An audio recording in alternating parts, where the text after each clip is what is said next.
Wir sind in Neuland und eine Ära geht zu Ende. Unsere Pässe, die wir extra für Paraguay vor 10 Jahren gemacht haben, sind abgelaufen. Wir sind jetzt hier am Konsulat in Neuland und haben hier die neuen Pässe beantragt. Und die gehen wir jetzt gleich mal abholen. Aber zuerst mit einem lachenden und einem weinenden Auge. Hier sind nämlich noch die Thailand-Sachen drin. Oder Kambodscha haben wir auch irgendwo hier. Also lachendes und weinendes Auge. Aber wir werden die wieder füllen.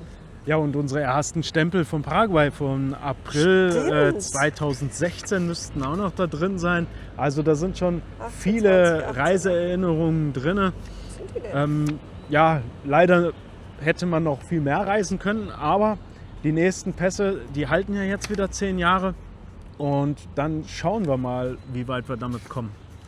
Bis Sarah da die Stempel gefunden hat, aber zur Not können wir die ja auch also sieht aus wie einblenden. 18. Was ihr zum Beantragen braucht und alles, das sagen wir euch gleich. Jetzt gehen wir erstmal die Pässe abholen. Genau. Da sind sie, unsere neuen Pässe. Die neuen sehen optisch sogar ein bisschen anders aus. Da sind jetzt hier so ein paar Sternchen drauf. Innen fotografiere ich nachher zu Hause in Ruhe, das blende ich euch dann ein. Und jetzt kommen wir einfach mal zu den Daten und Fakten. Ne?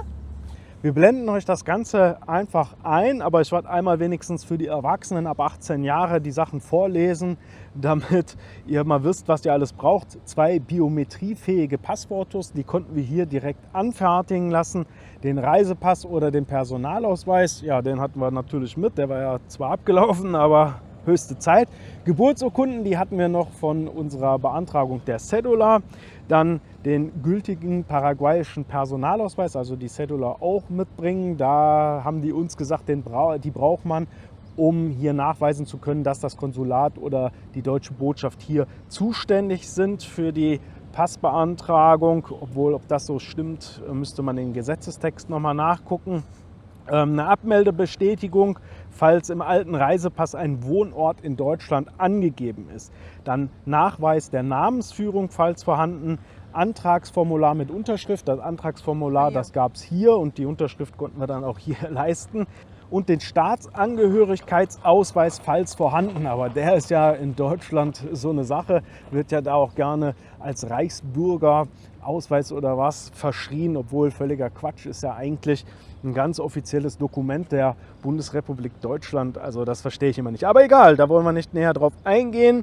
Eine Terminvereinbarung ist notwendig, da im Büro des Honorarkonsulars das Antragsformular auszufüllen und zu unterschreiben ist, sowie Fingerabdrücke abgegeben werden müssen. Ja, dann habt ihr da unten noch die Kontaktdaten und die Gebühr, die fällig wird. Aber ich habe da noch die Rechnung von uns.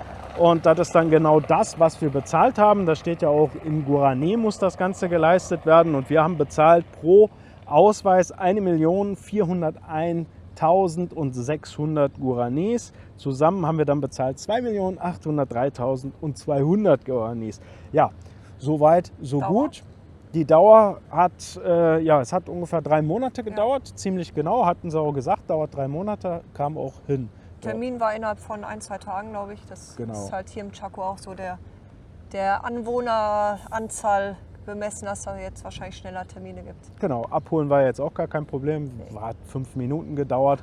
Also rein unterschreiben, raus. Genau, den deutschen Pass in Paraguay zu beantragen, speziell hier in Neuland, ist auf jeden Fall einfach. Ich weiß gar nicht, es gibt, glaube ich, noch mehr so Honorarkonsulate in Paraguay. Könnt ihr gerne mal unten drunter schreiben, wo ihr euren Pass eventuell schon mal verlängert habt oder irgendwann mal verlängern könnt. Ja, und ansonsten würde ich sagen, mehr ist zu dem ganzen Thema nicht zu sagen. Ja, für uns war das natürlich super. Von Philadelphia bis hierhin, der Weg, das sind vielleicht 30 Kilometer und Parkplatz, wie man hier sehen kann. Ja, das ist ja mal für mich wichtig. In Asunción, glaube ich, wäre die Parkplatzsuche ein bisschen anstrengender gewesen. Naja, wir fahren jetzt wieder zurück nach Philadelphia und melden uns beim nächsten Mal wieder. Ciao, ciao. Mein Fresse, die Haare sind uns. Das bisschen von mir noch. Oh, das ist schön. Umwerfend, die Sarah heute wieder.